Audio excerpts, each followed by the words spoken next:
صلوا على محمد وآل محمد.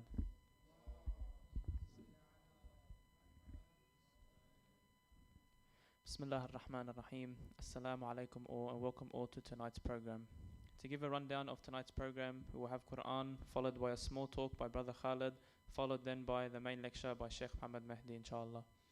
I kindly ask all those in attendance at the center to please observe some of our COVID safety precaution rules by maintaining social distance and by signing in at the front desk.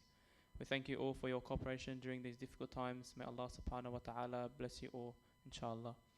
I now ask we recite a loud salawat as we welcome Brother Ahmed Rashid to come up and bless this evening with a few verses from the Holy Quran. Sallu ala Muhammad wa ali Muhammad.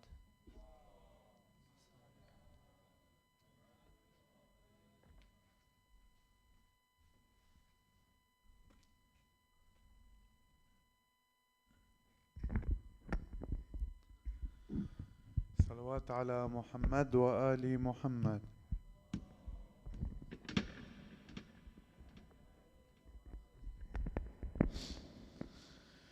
اللهم صل على محمد وآل محمد.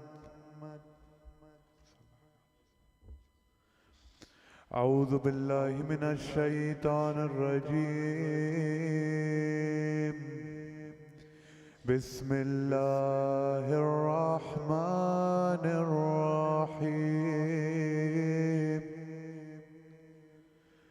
ربي إنهن أضللن كثيرا من الناس فمن تبعني فإنه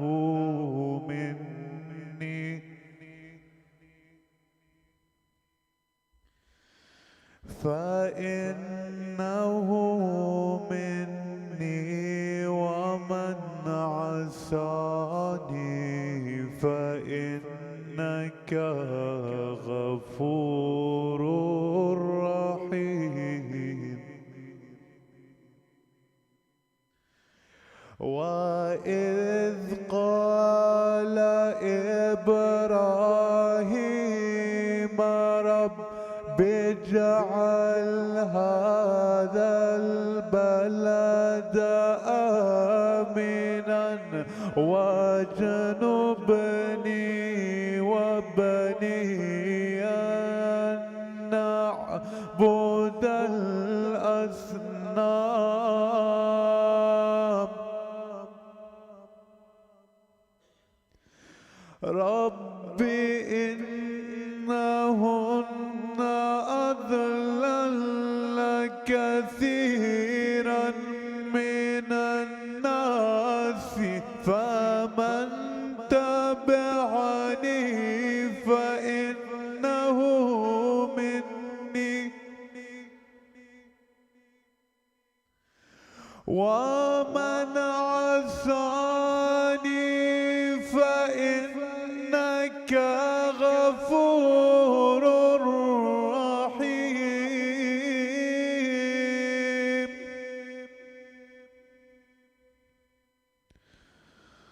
ربنا إني أسكنت من ذريتي بواد غير ذي زرع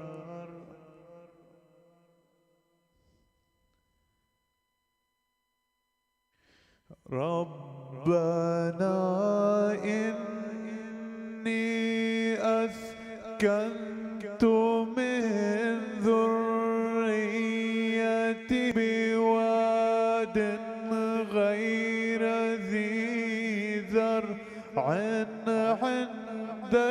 عند بيتك المحرم.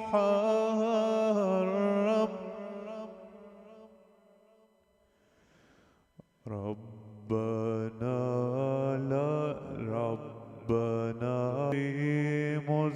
الصلاة فاجعل أفئدة من الناس تهوي إليهم وارزقهم من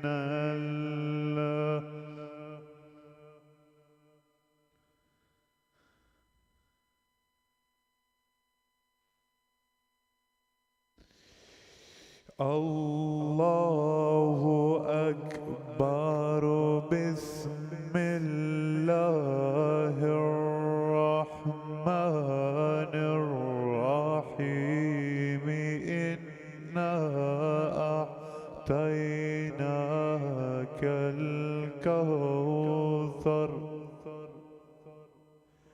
فصل لربك وانحر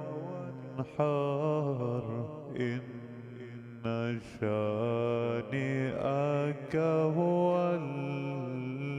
الأبتر صدق الله العلي العظيم أفلح من صلوا على محمد وآل محمد.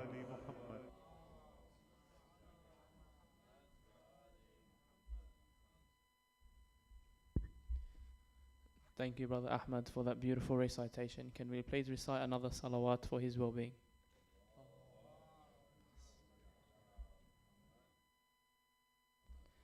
Can I now ask to recite another loud salawat as we welcome Brother Khalid for tonight's small presentation. Sallu ala Muhammad wa ali Muhammad.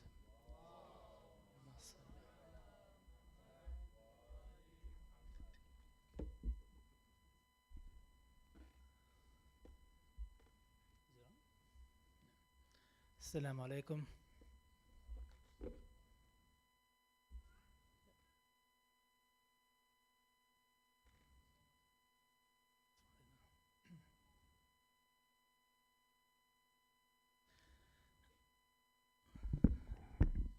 My name is Br Khalid. On the screen, you might see my English name. Tonight, I'm going to give hopefully a 20-minute talk on health and pharmaceuticals and natural medicine and options. And the intent is to make everyone aware of what there is out there, options, things that you may know, things you may have a good opinion of, things you may have not so good opinion of, or things that you just didn't know. So inshallah, I tried to make this presentation to address everyone in different ways. I'll talk a bit about financial, a bit about health, a bit about chemistry. So inshallah, there's a bit of something for everyone. I just have to clarify, I'm not a doctor or pharmacist, but I've embarked on this journey, and mashallah, in 1 year I've gained so much knowledge, and I've got so much more to go. And for those Year 12 students who have finished the HSC, this is something that is of benefit and it is science worthy of learning. Inshallah, you can benefit mankind. This is also intended to raise your awareness of Allah subhanahu wa ta'ala through His resources, through His creation. So inshallah, you'll get to know a bit more about plants and about their benefits. I'm not giving any medical advice in this lecture or in this discussion. I'm not proposing you stop using medication, and I'm not intending to put anyone down, make anyone look better or worse. It is just an information session. Okay, approaching problems. So I'm going to start from the top and work my way through. When we face with a problem, whether it's science, engineering, a problem at work, we need to be able to identify what the problem is. And half the time, we don't know what the problem is, or we think it's that and it turns out something different. Usually, necessity is the mother of invention. So we come across a problem or we need to solve something, that's when we put our heads into gear and we actually actively look for a solution. Usually when we're not interested in something, we don't really pay attention to it. Usually our beliefs get in the way. Sometimes if you have a financial incentive, sometimes if we have a habit or addiction that prevents us from gaining the knowledge that we were supposed to gain, and that we don't progress any further. The more you learn, the more you rise. You know, the more they say knowledge is power. So the more you learn, the more you're able to see, and the more you're able to see, the more you're able to understand. So if you have that knowledge, if you can gain that knowledge bit by bit, step by step, you'll find that you can look at a problem and say, you know what, there is a solution to this, and you'll have not one, you'll have 2 or 3 ways of approaching it. That depends on the person, depends on your aptitude, depends, are you willing, are you not willing, are you willing to chase, you're not, you can't be bothered. Everyone's different, and sometimes people reach these stages in different ages of their life. So some people may start early, other people may realize in their mid-30s that I have to make a change. So it's never too late. That's the positive thing about Islam, is that Islam encourages knowledge, sharing knowledge, gaining knowledge, benefiting everyone. I've just put photos just to demonstrate. So when you're sort of in your childhood, in your kindergarten, you sort of learn your alphabets and you see things as big and everything's big. By the time you get to sort of end of high school, you see you're on a level playing field. You understand the world as most people understand it. When you sort of study to have like a university degree or a tertiary education, you go to a high level. You see things for what they are. You see a different approach. You gain experience, whether you're a psychologist or a doctor. And when you do PhDs and you become a researcher, you see even more, because you look at something in depth and then you actually realize how much more you don't know. But you can appreciate everything that's around you. You can see what others would not be able to see through your knowledge, through your understanding. Inshallah, through that, you can benefit everyone. Today, we have a lot of issues with science in terms of we only rely on what we can measure. So if we can measure something, if we can put a number to it, we believe it. Everything that can't be measured, and here I'm talking about spiritual, I'm talking about things that science can't measure with an instrument, it's not really trusted or relied upon, because people say, well, what is this? Give me your evidence. So usually when you have a non-standard approach or a non-standard, it could be anything, a non-standard that's not mainstream, people tend to either ignore it, not appreciate it, or just interrogate it, just pick on it until they can try to get some answer, and then they move away. This leads to dissociative. This leads us to disband, to sort of not agree on things. Separates people.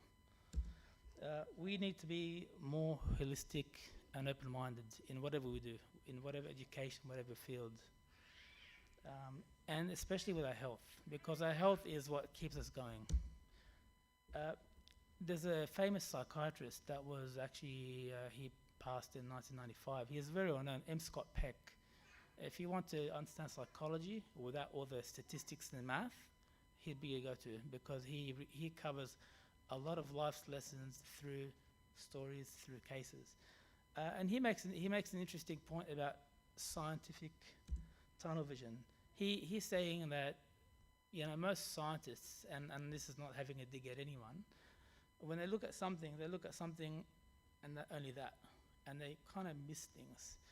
And he's actually a Christian priest, I believe, and he actually used to treat people in the army. And if you read his story, it's quite interesting.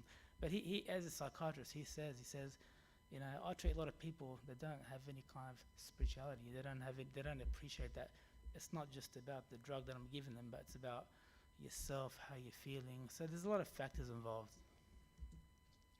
So there is a need to rethink our attitudes when it comes to things that we don't know, that we're not sure of, or that we know a little bit about, but we need to research more. So in today's time, it's a pill-popping culture. Whatever we have, sickness, Panadol, this, that. I don't need to say much more. I think that's, we all have that lifestyle, because it's a busy lifestyle, it's a stressful lifestyle. Avoiding pitfalls and learning from other people's mistakes. We see people overdose on something, and do we learn from that? Do we learn that we shouldn't take too much Panadol, or shouldn't take too much cough medicine, for example? So there's by learning from other people's mistakes, we can hopefully learn from and not do the same thing again. Okay. Sometimes in our families we have, we have diabetes or we have cholesterol or whatever it may be. That as kids, as teenagers, we need to look at our parents and say, you know what, there is a chance I might get that, so I need to look after my health from now. So you watch what you eat, you do a bit of movement, so that you don't put yourself, because at the end of the day, prevention is better than cure. If you have to be cured, you're going to pay a price, whether it's discomfort, quality of life, cost, whatever it is. You're going to think, well, you know what, I should have done better.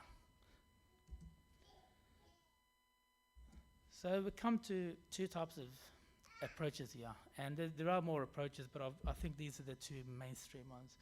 Allopathic, which is your Western medicine, your synthetic drugs, your pharmaceuticals, and your naturopathic, and then you have different fields of natural medicine.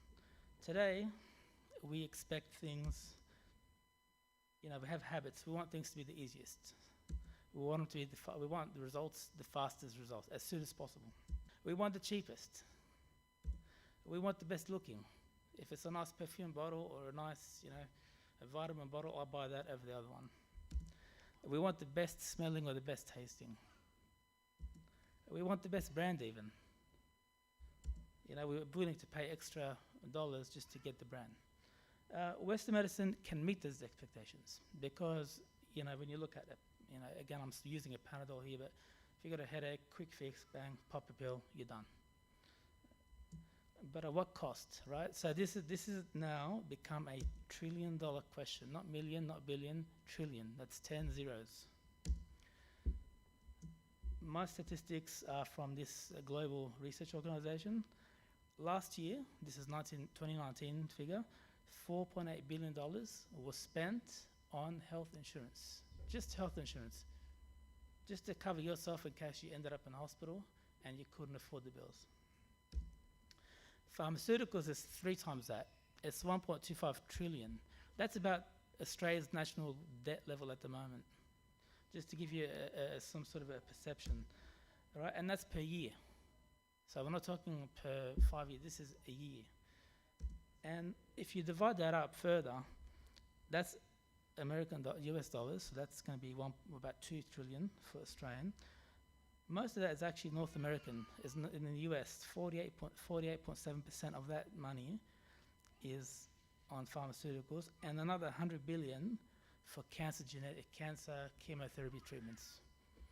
So just to give you an idea of the investment that we make as humans worldwide, it's a big number.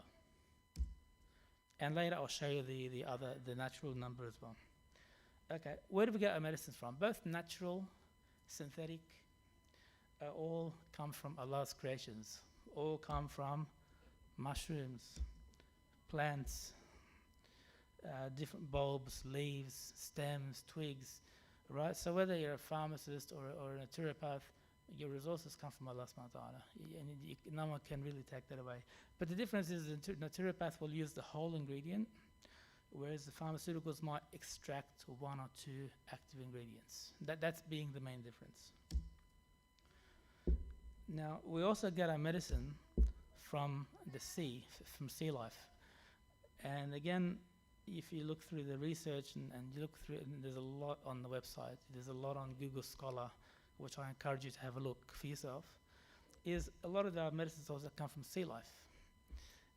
And from this sea life, from this creature, you see A and A, you see B and B, and these are actually telling you that we're getting this synthetic chemical from that particular, or we're getting one ingredient. And then you come across these hermit crabs. This was interesting.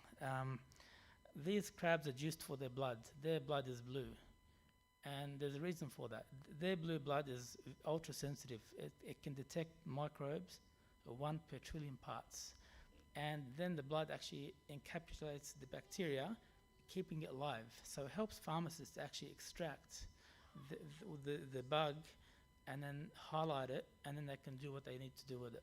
So these crabs come, they do solve and they do help pharmacists, but they come at a big price. A lot of these, about each year, 500,000 of these are captured and drained, and then they put them out in the wild to recover. Some don't recover. So just to give an idea that sometimes pharmaceutical drugs, synthetic drugs, even natural resources do have an impact on the environment. Pharmacy approach, very quickly. Some of the things that we take for granted, right? So Panadol, this is Panadol, we take it if we have a headache. Usually the other approach that most pharmaceutical drugs have is to modify hormones, enzymes, we can lower this, raise this, we can get different results from the body. Kill the bad cells with significant damage. Antibiotics is a big one. Antibiotics is always on the news, and it's something that is becoming a problem because the viruses and bacteria are actually becoming more resistant. Coagulants, so these are blood thinners. So if you come out of an operation or you have a blood clot, they give you something like a warfarin. Again, it's got side effects. So you come across a lot of these drugs which we rely on every day. They solve our problem. They help us live our life, with some degradation of quality, but we get by. Synthetic drugs also, as I said before, you take one or two parts only. They're fast, they're targeted, but you gotta always ask what are the side effects. So that's a general cap on pharmaceuticals. They save lives, and we wouldn't be here without them in a way. Now the question is, okay, what about the natural side? These are a number of natural medicine fields. My experience has been with aromatherapy. I find this one to be the most scientific. And just a quick note here, if you with a health fund, if you're over 30, you've got to get a health fund. You used to be able to be covered for things like this. But since 2019, a lot of the natural remedies have now been excluded from your health insurance. And the reason that I tell you is, well, people aren't using it. So I'd rather give you more chiro, more physio, more dental, and we won't give you the other stuff. So it's a bit sad to see that people become so reliant on mainstream that the natural is being people don't think about it anymore. Okay, with nature, again, same resources. We get our drugs, our oils, our herbal teas, whatever you like, from bark, resin, flower heads, furs, peels, that come in oil form, which I'll talk about more later, dried herbs as a herbal tea, tinctures, ground. You can have powders which you can dissolve in water. Okay, and you can also get them pre-made, like that purple flower that you see there with a spike. That's echinacea. If you're feeling sick, you can get tablets if you don't like the smell. So these are things that are called natural remedies. Financial value. Look, just very quickly by comparison, it's a big market. People think it's small. It's actually 17 billion. It's 4 times the health insurance. And these herbs are used in hair care products, cosmetics, you name it. There's perfumery is the biggest one. All flowers, essential oils, also used perfumery, food flavoring. And France was at one stage the biggest because being a perfumist, so they I've given you some statistics here, and I'm happy to give you printouts, but I'm just going through it really quickly for the meantime. Okay, oils. Oils are, what you see, that little kit, that distillation kit, this was actually first documented by Ibn Sina. Ibn Sina, I believe, was a student of Imam Ja'far Sadiq alayhi salam. And Ibn Sina is said to have invented this distillation kit, where you can put any plant material, distill it over low fire over a long period, and you can extract from that the oil and you can also the water. And the water has its own benefits, but we won't get to that today. Most essential oils are very highly effective against antifungal, antibacterial. It's in their nature. It's most of them are naturally like that, but they are very concentrated. Aromas are used by psychologists to retrieve memories. So some psychologists use certain scents to help patients recover certain memories, because the aroma transcends all your judgments. It goes straight to your limbic system, straight to your emotions, to your limbic system. So this science is not new. This was discovered in the 1960s. Essential oils don't have any preservatives. Once you distill it and you get this little bottle, this is something like that. This, if you store that in a cool place, that will last you 5 years. No expiry date, and even after 5 years, you can still use it, but not all oils, some oils. The oils, the natural oils or the natural elements of oils are very simple. They're short, they're small, they're gassy, they tend to be very volatile. So if you leave this bottle open for more than 2 days, it probably evaporates half of it. So they're very lightweight, easy for the body to absorb. They are complex in their nature because it's a mixture of different compounds. Some, like this claricide, that little plant there has 300 compounds that have been identified. They cannot be patented. Each batch is unique. The rose from Turkey is not the same from the rose from Egypt, and they're different. They're similar, but each one is different. So you can't patent that, and that's the problem for pharmaceuticals because you cannot patent it. You can measure it, you can document it, but you can't patent it. Essential oils are good because your body will process it within 90 minutes. And after that, it goes into the urine stream. So it doesn't get stored in your body. It does its effect, and then it goes away. If you try to isolate or standardize things, and I'll have to have a separate workshop on this because this is a critical point that I can't explain in 2 minutes. We have about 400 known plant combinations, most of them in your herb garden: basil, rosemary. All these have benefits. They are highly customizable. You can customize the concentration. You can put 2 drops, you can put 5 drops, as long as you know what you're doing. A few drops in a bit of a cream can make a difference for weeks because of that concentrated.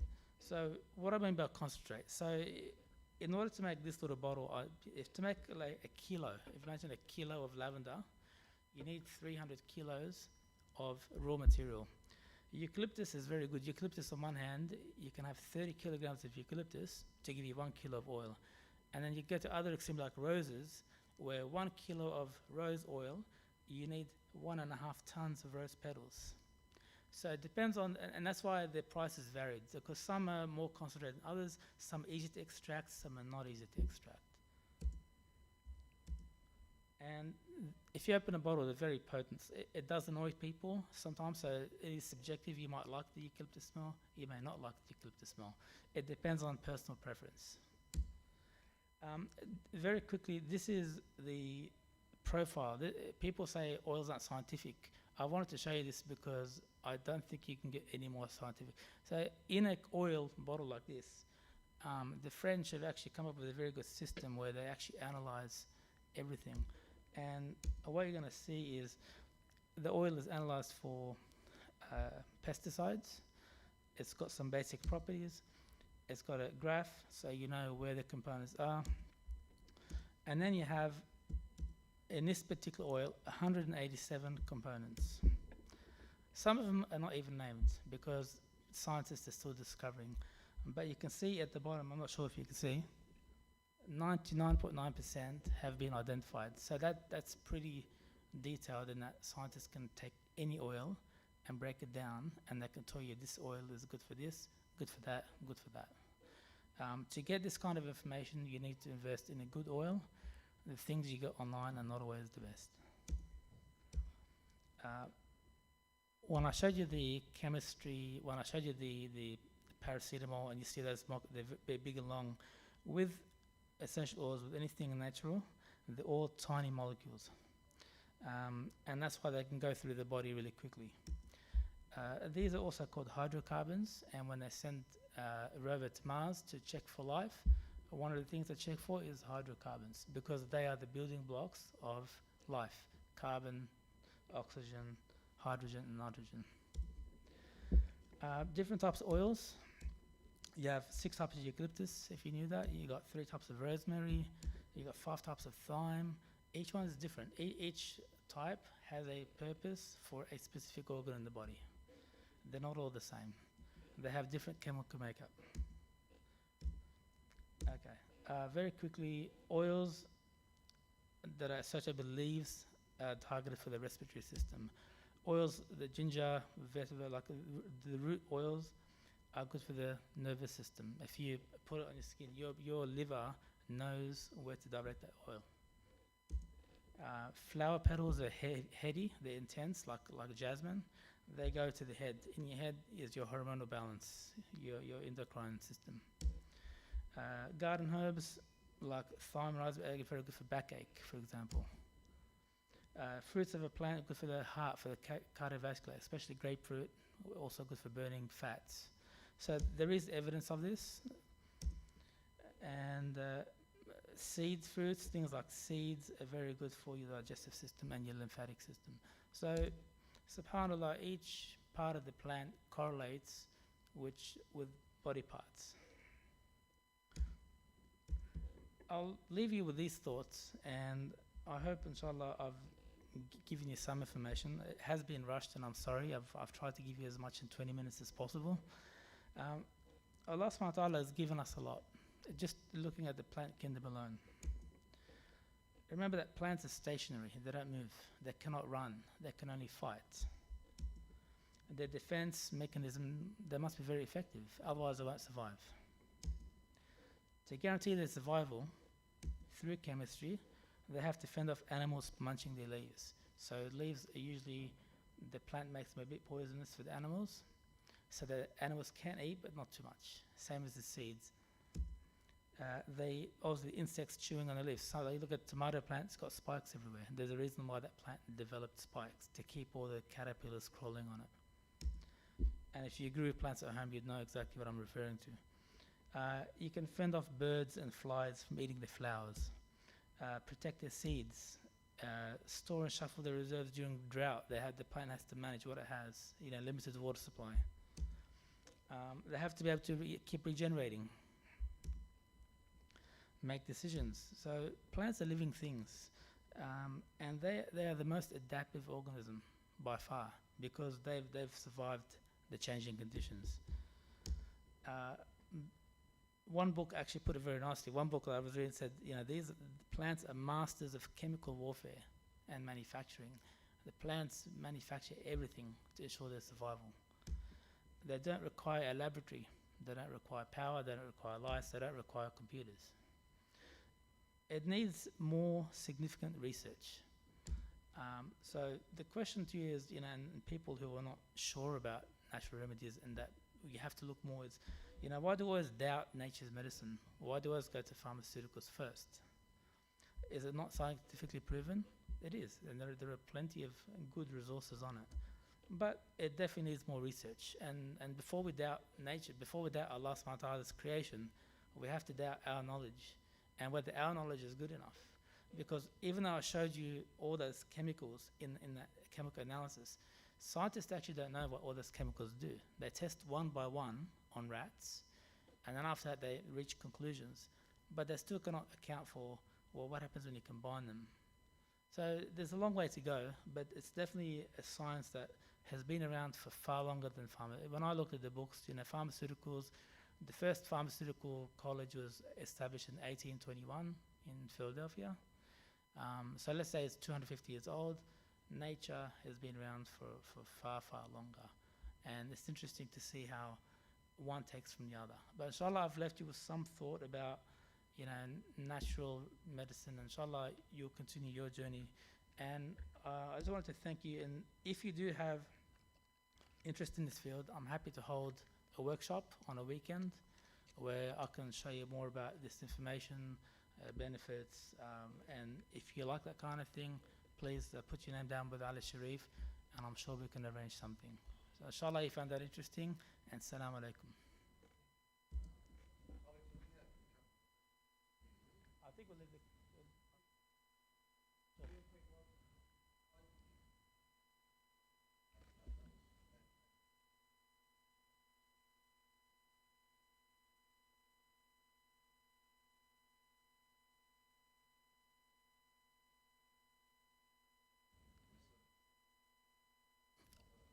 I cannot answer for everyone. Yeah. Yes, I've actually bought 2 books to show you. These are not recipe books. These are professional books written by people, and there's 1,200 pages of clinical. But the problem is you need to read it. You know, my search started when I had problems with eczema and itching, and I saw a doctor and a specialist and a doctor and a specialist. Try this, try this. You know, I wasn't convinced. I was like, you know what, I'm gonna look into this. I'm sure that I'm sure that Allah subhanahu wa ta'ala has created some plant for us that will benefit from us. And actually, there are many things you can look. But it requires people to be, that's why I said in the beginning is, you got to be open-minded, you got to be willing to look and to research. Most people say, oh, it's not clinically proven. Yes, there is. There are plenty of books. Go on Amazon. I've purchased, mashallah, 11 textbooks, and I'm still reading through them. And still I have another two I want to buy. And as I learn more, so you know what, I need to go back and study medicine because this is really interesting. But what's more than that is not because I do it for myself, because I see the potential that a lot of people can benefit from Allah's creation for free for a very low price. Lavender is only $10, you know. So there's a no-brainer. Just people need to keep an open mind and look and study. Yes.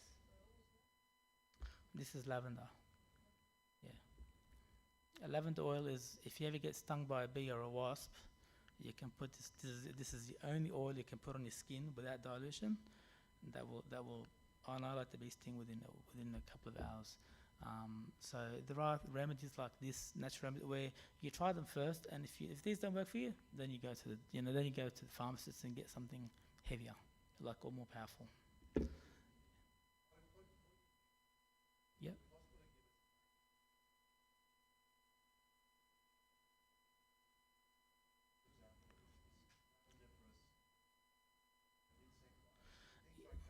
Yeah.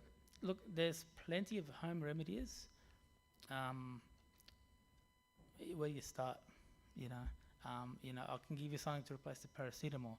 The problem with natural is it doesn't have any side effects. You know, obviously, if you're gonna eat a poisonous mushroom, it's gonna have side effects, right? If you eat a good mushroom, it's gonna benefit you. So that's number one. So you got to know what you're putting. Number two is these enter your bloodstream within minutes. So within 2 minutes, this is already circulated. So these are very potent, very fast acting. So as long as you know what you're doing, you can do it. The problem is if I educate people with home remedies, you need people to follow those instructions, because if you don't follow them, you get hurt. There are oils that, anything citrus, grapefruit, lime, lemon, orange, these are very good for your cardiovascular system. The problem with those things is that when you cold press the peels of the lime and the grapefruit, and you put them on your skin, they photosynthesize it. So if you go to the beach the next day, you'll be burned more than you'd normally get burned. So there are precautions you have to take. Like I've been studying this for a year, and mashallah, I've still got another 2 years easy, because every time you leave, like, you know what, yeah, there's something to this. And you have to try, and it doesn't work, try something else. So it is a bit of an experimental process, but definitely very interesting. I'm more than happy to have a workshop. I'm definitely happy to give people handouts, and we can have. I've got a whole pharmacy of this stuff. You can sample the sense for yourself. I've got books, so I'm more than happy to share. But let's make it beneficial. If that's your first point of call, it might be that it might help you. And remember, it's also preventative. It's not just I'm taking a Panadol because I have a headache. It's why am I taking the Panadol in the first place? Why do I have a headache? Am I dehydrated? Do I have other issues? Yeah. Yes. One of the things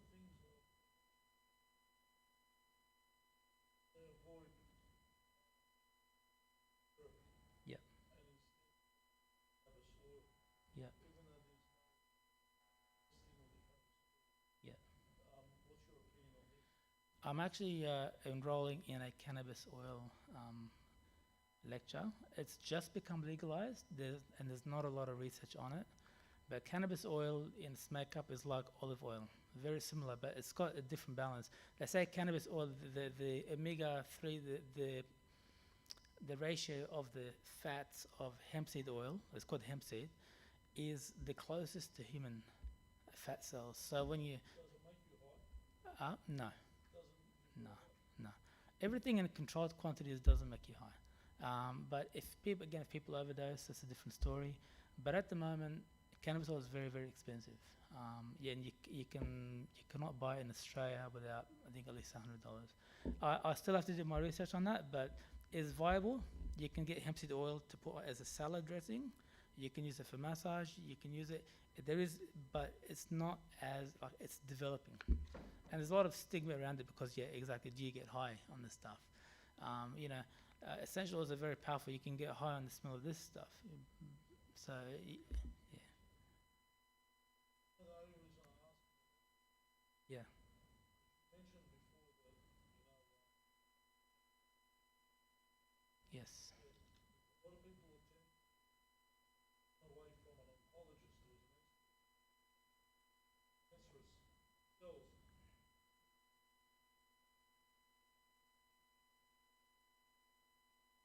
Approach over the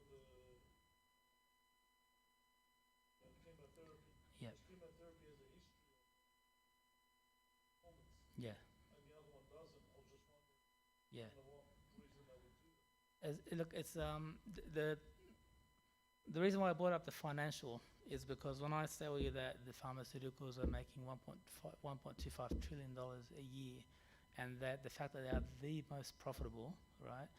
It also means that they can also invest in a lot more research.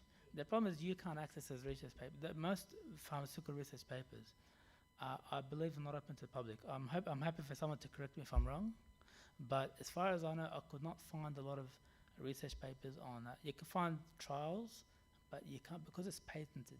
Whereas when it comes to natural products, nothing is patented. It's natural. That's why I mentioned it's not patented. You can access, you can see studies done on rats.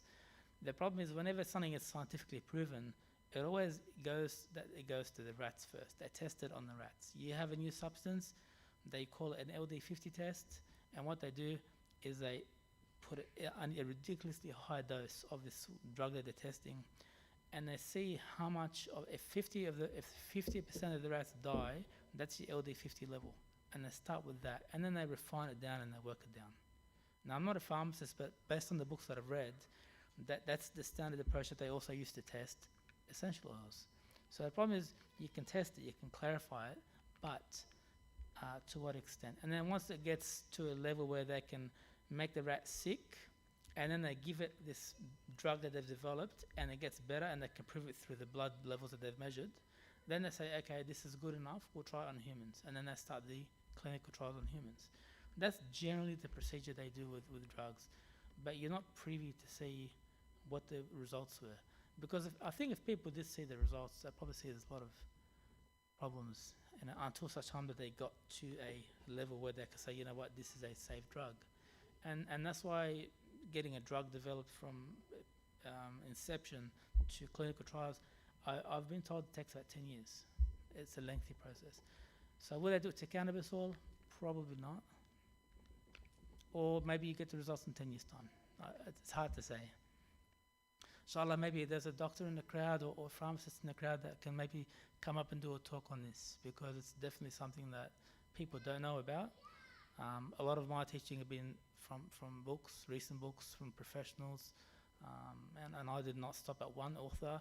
I got 6 different authors from 6 different parts of the world, because I wanted to see his opinion, where they're different, where they're the same, different approaches, different horses for courses. And again, it's just keeping an open mind and analyzing and testing and trying and thinking, okay, well, let's get some.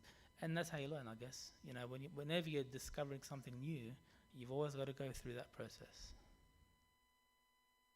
Okay. Thank you very much. Assalamu alaikum.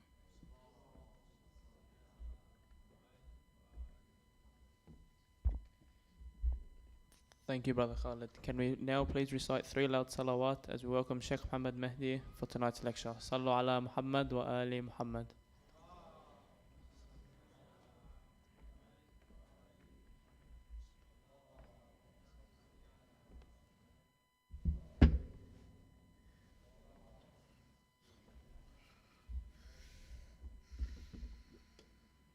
أعوذ بالله السميع العليم من الشيطان اللعين الرجيم. بفضل الله بسم الله الرحمن الرحيم. الحمد لله رب العالمين. الحمد لله والحمد حقه. كما يستحقه حمدا كثيرا. الحمد لله الذي هدانا لهذا وما كنا لنهتدي لولا أن هدانا الله. اللهم لعن أول ظالم ظلم حق محمد وآل محمد وآخر تابع له على ذلك. اللهم لعن العصابة التي جاهدت الحسين وشايعت وبايعت وتابعت على قتله. اللهم لعنهم جميعا. ثم الصلاة والسلام على خير خلق الله أجمعين محمد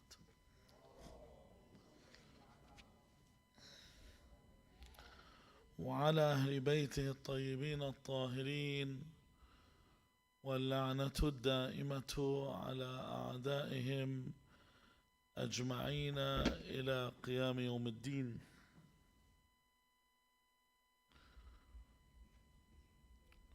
Why is it that our perception of ourselves is always a lowly one? Why do we always see ourselves as deficient, as defeated, as overcome? And why is it we don't see ourselves as in the position of victors? See, the believers throughout history have always perceived themselves as feeble and abased. Thank you very much. But the reason we may see this, because we're really not, when we say someone is weakened, or we see usually the word in Arabic we use is mustadaf, it doesn't mean that we are weakened. What it means is that we cannot use the common practices that other people use. We, for example, one of the things that I was talking to one of the sisters today about, of the center, that they mentioned that someone had mentioned to her that Iran had threatened to use nuclear weapons. She said, "Have you ever heard of this?" I said, "No." And she said, I said, "They wouldn't either, because Islamically you can't. See, we can't do a Hiroshima and Nagasaki. We can't just bomb another city into oblivion. We can't use the same methodology that other people use. In other words, if someone kills your child, you can't kill their child. This doesn't work like that." One man came up to Sayyid Sistani at the time, his office, and he said to them that my brother was killed by a suicide bomber in Iraq during the time after the second American invasion of Iraq. And he said, "Can I kill the one that killed my brother? Can I do revenge for the killing of my brother?" Sayyid Sistani's office responded to him that the person that killed your brother is the one that has to be brought to justice. You can't just go kill anybody. He says, "Well, he was a suicide bomber, he's dead. That's it, it's done. I can't say, wallah, بدي طالب بالثار. I'm going to go and kill any random person because, I need to take blood for the blood that's been..." The Muslim cannot enact in that same way. And even when Allah Azza wa Jalla, one of the best subjects when it comes to this, or the best stories, is the story of Nabi Musa alayhi salam. When Allah Azza wa Jalla sent Musa, and for example, how Australia now is flirting with China, all these dangerous threats, they only do that. The mouse is only playing with the elephant because they got an elephant on their side. They got the backing of the United States that allows them to talk. Imagine Musa alayhi salam when he went to Fir'aun, who was with him? Allah Azza wa Jal. Allah said to him, "Inni ma'akuma asma'u wa ara." Allah is with you. If Allah is with you, إن أنصركم الله فلا غالب لكم. If Allah is your aid, if Allah is your helper, there's no one that can overcome you. So Musa, even knowing this, He was not boastful when he spoke to Fir'aun, even though Fir'aun was arrogant. Fir'aun was arrogant to the point he said, Ana rabbukum al-a'la, I am your God. Musa did not speak in a manner that was rough in any way, even though he had the ultimate power behind him. So this is why a believer may look this way. We can't talk in the same way others talk. In fact, we have a certain rhetoric that when someone speaks to us, we can't employ the same manner that they speak to us with. We can't. We have to speak to them in a certain way. Allah Azza wa Jal says to the people in the Quran, ادعو إلى سبيل ربك بالحكمة والموعظة الحسنة وجادلهم بالتي هي أحسن. ادعو إلى سبيل ربك, call to the way of your Lord بالحكمة. What does hikmah mean? Using wisdom. والموعظة الحسنة. So when we say والموعظة الحسنة, what is a موعظة? والموعظة الحسنة. A موعظة is an exhortation, an advisory talk. But what kind of advice? Hasana means good. Not come up to someone and say, do this, you're going to go to hell, you so-and-so. Call them using good advice. And then Allah Azza wa Jal says, وَجَادِلْهُمْ. So if you're going to debate with them, if you're going to dispute with them, if you're going to have any kind of dialogue or argumentation, بِالَّتِي هِيَ أَحْسَنُ, in the best manner. So this is how you must talk. This sometimes is seen as what? Weakness, isn't it? When you talk in a nice way, people might see this person. If you notice something that's big in this world, you watch sports. The biggest sportsmen are known for what? They trash talk. They're known because they talk the other person down. They take them out of their element. And they put them down in any ways what they can, whereas the believer is always humble and talks with respect and integrity when they speak to someone else.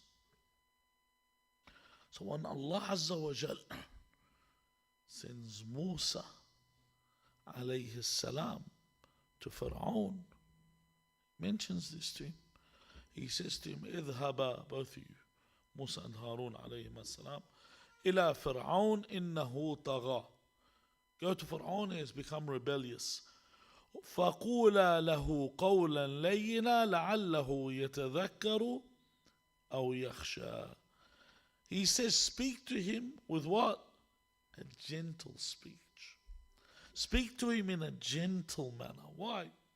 Because perhaps he may be reminded, or he may be fearful of his Lord, fearful of Allah's punishment.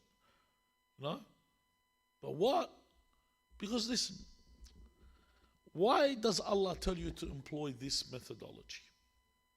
For example, I remember my daughter when she was in year 8, she was in a science class. And she said to me, my teacher's an atheist.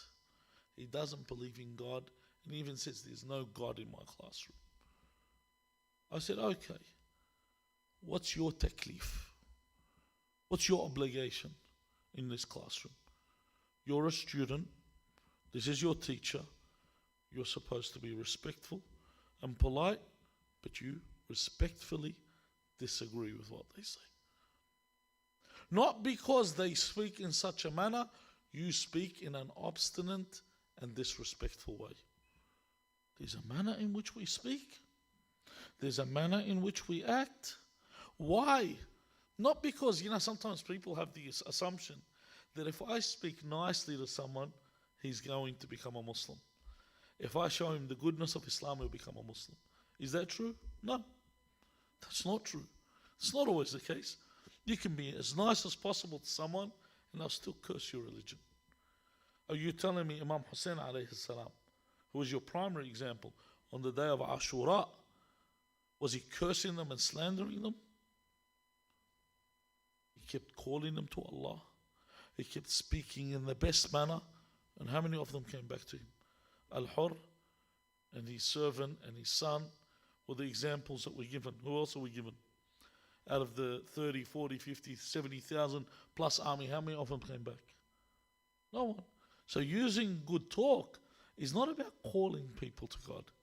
It's not about making people become better Muslims. It's about you. You become a better person when you use good talk. When you're gentle, a son is with his father, and they're standing on the hills and the mountaintops, and the son starts to talk on the cliff tops, and he hears the echo. So he thinks someone's repeating, someone's mimicking him. So he says, shut up. And then the echo says, shut up. And he says to his father, someone's telling me to shut up. Then the father says, say something nice to him. So the son says something nice, and then the voice responds in the same way. It says, this is what you will hear. It's for you. Your religion is for who? For you, not for anybody else. You be good, it's for you. See, we take a look at people that are killed recently. The scientist that was murdered. For him, he attained martyrdom. Person that was working hard. And then he was killed in a brutal manner. But then I think about it, our blood boils when someone's killed. But in the end of the day, isn't this the sunnah of the moment? You strive in the way of God, someone puts a bullet in your head because your time has become, you're ripe for the picking. Allah wants you to return to Him. But we still keep moving in what? In the same way, in the same direction, with the same attitude, with the same mannerisms. Also, speaking in a correct way, your voice is heard. People actually listen to you when you're respectful. And if Musa, when Allah told him speak in this way, Musa firstly was an Israelite. The Israelites were what? The slaves of the Egyptians. So you've walked in and you're standing before a despot, a tyrant. You're going to come in shouting? No. You're going to come in with a nice tone so that you may be heard. Secondly, if you're subjugated, for example, in this world you live today, as far as they're concerned, the people that fight, what did they used to, in the Desert Storm, the first war in 91, when Iraq was invaded, what were they calling the Arabs? Do you remember? They used to call them sand niggers. That was a term. They'd call them sand niggers. And the really stupid thing about it is there was black people in the army, and these people were calling them that term. Didn't alarm bells ring and tell them that, you're the same thing without the sand, according to these people? The same term. So if you're in this position, you have to speak in a soft way so that you may be heard. Now, Allah Azza wa Jal does not allow you to change your methodology because it fits. I was talking to a brother recently, and he said to me, I'm going back to my old job. And his old job was, he was working as a bouncer at a nightclub. I said, why would you do that? He said, well, I need the money. I said, what, you starving? And this is the only way for you to eat? Because if, say you're starving and there's no other way for you to eat, you're going to die, you're allowed, if there's a dead human, shar'an, you're allowed to eat enough so that you don't die. Isn't that right? But who's in that state? You tell me. Even like when you go overseas, I'm not going to name the country. Some countries, you go overseas, they tell you we need money. You give them money, they go buy a new phone. I thought you were starving a second ago. You took the money to go buy a new phone. Seriously. How much are you starving that you have to go back to working a job where you're working around drunkards, music, scantily clad women? And then you're justifying it because you say, I need the money. The way of the believer is the same. It doesn't change on the circumstances except in exceptional circumstances. Like, for example, say I'm out in the middle of the Great Simpson Desert and I'm dying and there's a dead camel or dead animal there, and I have to consume enough so that I don't die. I don't make 3 kilo barbecue. That's just enough for me so I don't die. That's the only time where it becomes permissible. Now Allah will always support the mustadaf. Once again, the mustadaf, I said, is someone that has been overcome, because doesn't mean that they are weak, they are capable. Yani Amir al-Mu'mineen Ali ibn Abi Talib alayhi salam, do you think he wasn't capable when they attacked his house to turn the whole world upside down? Amir al-Mu'mineen Ali ibn Abi Talib alayhi salam is the one that says, لو تضافر العرب على قتلي لما وليت عنها. If all the Arabs came to fight me, kill me, he said, I would kill them all. I'm not someone, I'm known. You check out my resume, look at all the battles and what I've done. There wasn't a champion in the history that I didn't defeat. But that's not the way Islam works. Allah didn't send the prophets. Have you ever heard of any of the prophets where Allah brought them down and said, please just kill all these people? Allah can kill them. Allah sent the prophets down and said, إِنَّمَا أَنْتَ مُذَكِّرٌ لَسْتَ عَلَيْهِمْ بِمُسَيْطِرٍ. You're there to remind the people. You're not there in order to rule over them, become their boss. You're there to remind them. If I want to annihilate, I can annihilate. I don't need you to do that task for me. So the believer is mustadaf because they are righteous. We have a mathal in Arabic. We say al-fajir biyakul mail al-tajir. The immoral person will generally overcome the one that is righteous. Because I won't do what you do. Why not? Like when Habil and Qabil said, I want to kill you. Habil said, if you attempt to kill me, I'm not going to kill you. Inni akhafullah, I fear God. I'm not like you. And that's the thing that keeps the believer away, because the believer cannot use the same dirty tactics that the despot and the unbeliever use. And this is why they're called mustadaf, because their niceness is perceived as what? As weakness. Because they're nice, they're seen as being weakness. This is why if you look at all the caliphs after Rasulullah, who rose against them? The first, second, third. How many wars were fought against them by the Muslims? No one did. Because they knew what would happen to you. It wasn't easy. But when it came to Ali ibn Abi Talib alayhi salam, how many wars were waged against him? He didn't even rest. War after war after war. Why? Because he wasn't the same.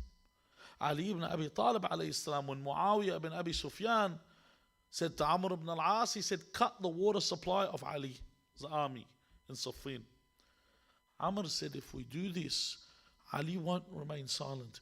He will fight us and overcome the water, and then he'll cut us off. Muawiyah said, Ali would never cut anyone off from water. If we cut him off, he won't. سأغلب دنياي بدين Ali. I will win my dunya using the deen of Ali ibn Abi Talib, because I know he fears God. Amr ibn al-As, from this, what did he learn?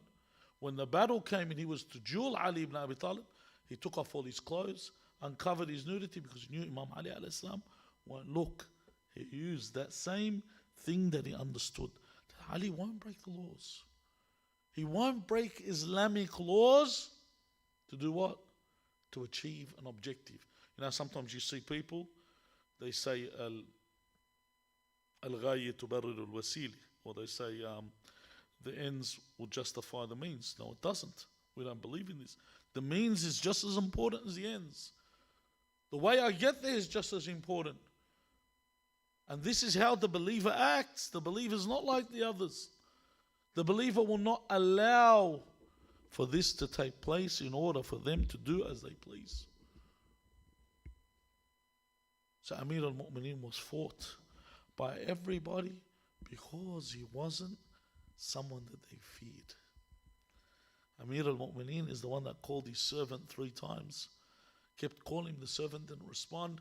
Amir al-Mu'minin looked for him and said, did you not hear me calling you? And the servant said, yes. And then the Imam said, then why didn't you respond? He said, because, Ya Amir al-Mu'minin, I don't fear your punishment. Not afraid of you. So the Imam fell on the floor and prostrated, and he said, Alhamdulillah, praise be to Allah that even my servant's not afraid of me. But the others that ruled, do you know what kind of people ruled? People would never mess with them. You know, in the inauguration speech of Abdul Malik, just to give you, Abdul Malik ibn Marwan was someone that used to sit in the masjid and pray all day. They used to call him Hamam al-Masjid, the pigeon of the mosque. They used to say if he walked outside and stepped on an ant, he would cry because the ant died. The moment they told him you'd become Khalif, he held the Quran and he closed it, put it down, and said, هَذَا فِرَاقٌ بَيْنِي وَبَيْنِكَ. This is where we split, you and I. Now I'm the Khalif. He gets into power. In his inauguration speech, you know what he said? Wallah, لو أن أحد أمرني بتقوى الله لضربت عنقه. If anyone, I swear by God, tells me to fear Allah, I will strike his neck. This is how these people came into power. If you want to see a raw example of this, would you like to see a raw example? Get onto YouTube and watch Saddam when he's giving his inauguration speech. It's one of those, if you watch it, the hair on your neck will stand. It's so scary. He starts calling out people in the parliament, in the crowd, and says, when I name you, you go outside. They take him outside for execution. It's unbelievable. If you watch, it's a real thing. And they say their name and the person will stand up and they'll take him outside. It's so scary to watch. Imagine these are the type of people who took power. So people see that as what? Strength. But because the mu'min isn't dirty, people see that as futility when it's not. The mu'min is blessed in any state or in any position. This is why when Isa ibn Maryam, salawatullahi wa salamuhu ala nabiyina wa ali wa alayhima, says وَجَعَلَنِي مُبَارَكًا أَيْنَمَا كُنْتُ وَلَمْ يَجْعَلْنِي جَبَّارًا شَقِيًّا. Allah has made me blessed wherever I may be, in any state I am. And He has not made me جَبَّارًا شَقِيًّا. He has not made me a wretched tyrant. I'm a blessing to be around. It's how a believer, people should feel safe around the believer. Not because the believer is weak, but because the believer is someone people are safe from their tongue and safe from their hands. So today we look at ourselves, we are in a state. We see what's happening in the world today. Your prisoner is called a terrorist. Their prisoner is some philanthropist tourist that was lost on his journey while they were doing some, surveying of some sorts, or they were just bird watching like Charles Darwin. Your prisoner, who doesn't even have a fair trial. I remember one guy sent money from the United States to Lebanon to build his house in the Junub. He was sentenced to 35 years in jail because they said he's financing terrorism. Notice something, and this is something I actually was shocked. Our prisoners don't do time except in years. You know that? Their prisoners don't do times in years. Do you know how they do time? In days. When I was a child, I remember when the Iranian hostages were released. Do you know how many days they were in Iran? Everyone should know this. They repeat it so many times. 444 days. I used to remember it from a child. They'd say 444 days. They would never say, because if you said, they were in there just over a year, people say, yes, so what? You might get that for, continuously driving while being disqualified. It doesn't have that same impact. Even that last Israeli spy, that philanthropist that was helping the people of Iran, was there for 800 days. 800 days, because they don't calculate that in years. So you think, why do we live in such a state? Why is everything so delayed? For example, our chance where the Imam will rise, because this is where our strength will come. The problem is within us. The believers use the pulpits. You've seen the pulpits. A lot of the believers use the pulpits for what? To slander each other and to build their own brand. You go onto the internet. How many speeches you see calling you to Allah and religion, and how many get up and say, you know, Sheikh so-and-so does this, Sayyid so-and-so does that, this person's going to hell, this person's a muqassir, this person's a mughali, this person's a batri, this person's a amil. And onwards, everyone boosting their own brand. People are more worried about who you do taqleed of rather than if you're a follower of Ahlul Bayt. Seriously. This is what the world has come to. And we fight amongst each other, and the funny thing is we're all outcast. This is what, like when the Americans, or you should say the Spanish, invaded North America, and they were killing off the indigenous people there. You know what the natives and the indigenous people were doing? They were still killing each other. So, you know, they made the job easier for the invaders. They said, all right. It's like I remember one Israeli writer. He wrote, Taban, I call him Israeli because that's his citizenship. But, I don't recognize the country's existence, even though it's on the map. But he wrote, and this is a true fact. It's you might find it funny, but it's despicable that it's true. He said, all we have to do is jump on a boat and go out to the Mediterranean and say to the Arabs, come and take the land. They'll kill each other. Then we'll get even a bigger peace than what we have now. It's true. It's exactly what will happen. Because they're too busy about saying that my brand is better than yours than working together.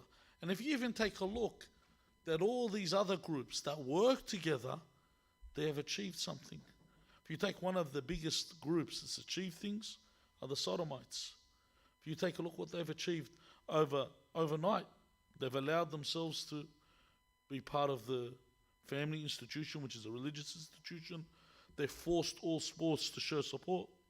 And every corporation has to give homage. If they don't, they sink them. While the believers continue to do the what? They squabble over who's a heretic and who's not. This guy is a jahil, this guy is a kafir. I was talking today to one of the sheikhs on the phone, and I said to him, we don't even have a Shia council that works together. Because every time you want to unite it, someone says, I won't sit in the same room with that guy.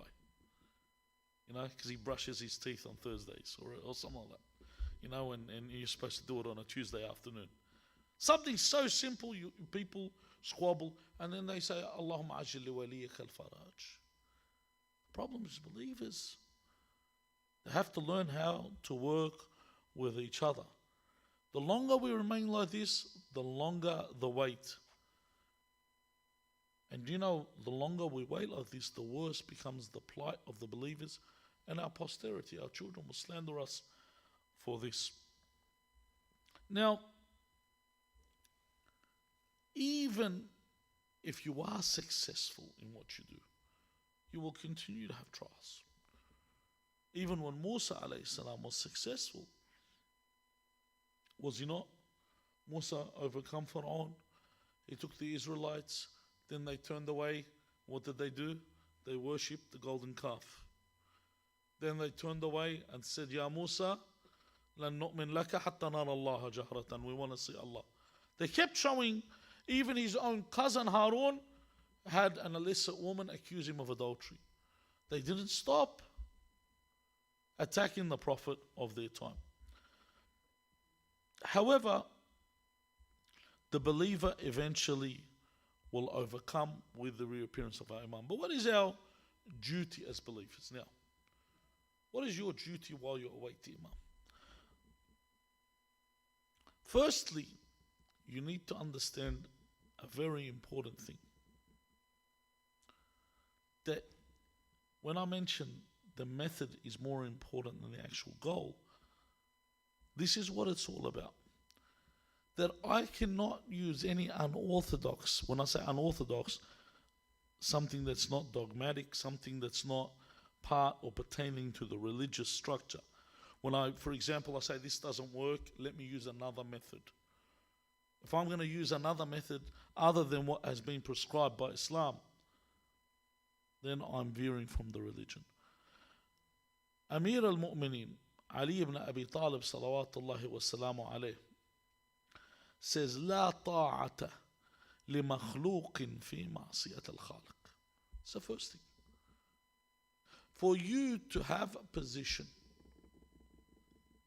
and a status, never ever obey a creation while you disobey the Creator.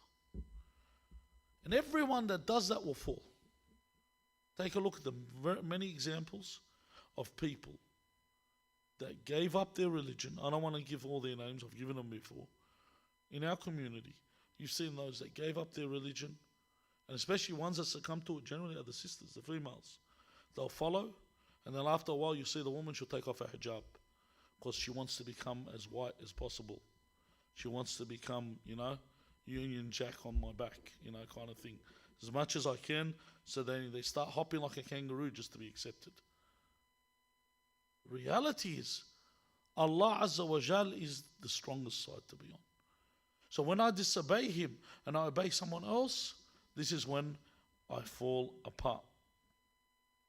The Imam also says, and this is very important, Izhad fi dunya yubassirka Allah awratiha.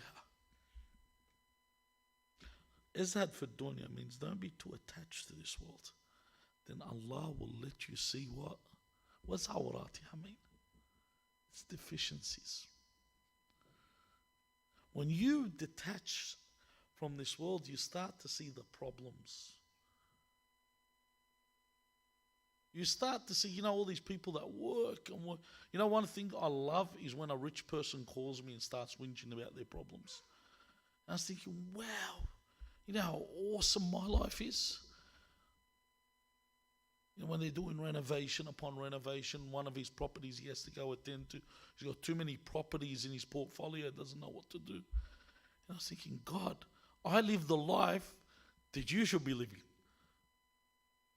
You're the one with the problems. See, when you take that step back, you start looking at everyone with a problem. Don't make a big issue out of everything. Don't make everything to a big problem. I have a disagreement with someone. I don't, we say in Arabic, تحمل السلم بالعرض. I don't turn against this person until the day of judgment. I'm never talking to him again. Why? He said this to me. He should have more. Who are you? Who are you that he should have more respect for you? Are you someone that has respect for your religion all the time? Why do you think we read dua? Dua Qumail, Ana Abdukal, Haqir.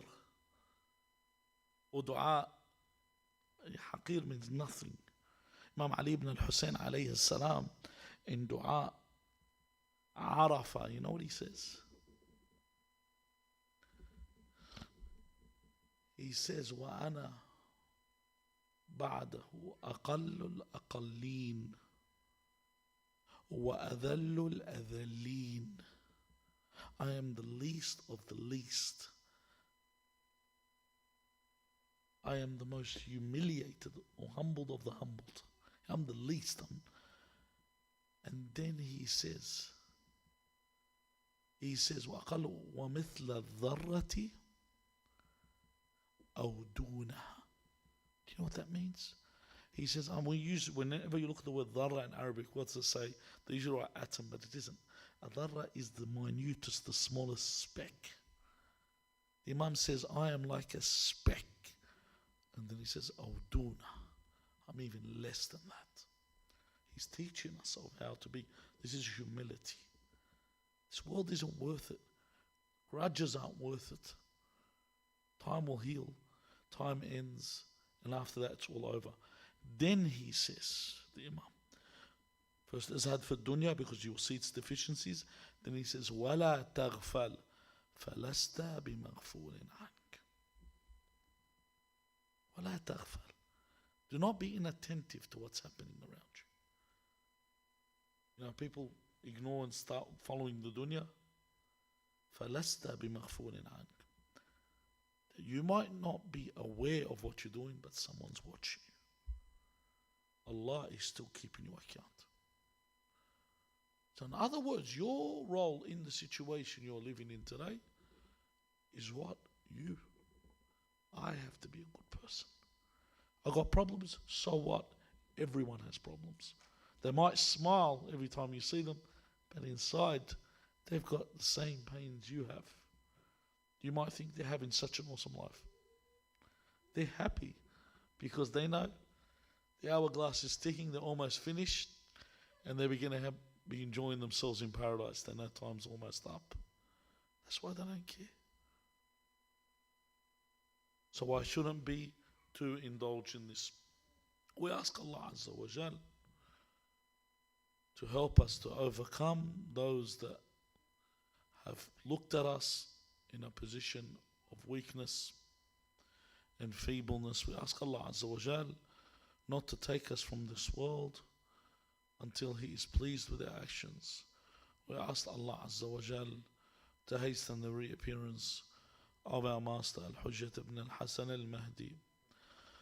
Bismillahir Rahmanir Rahim. Allahumma salli ala Muhammadin wa ali Muhammad. اللهم كن لوليك الحجة ابن الحسن صلواتك عليه وعلى آبائه في هذه الساعة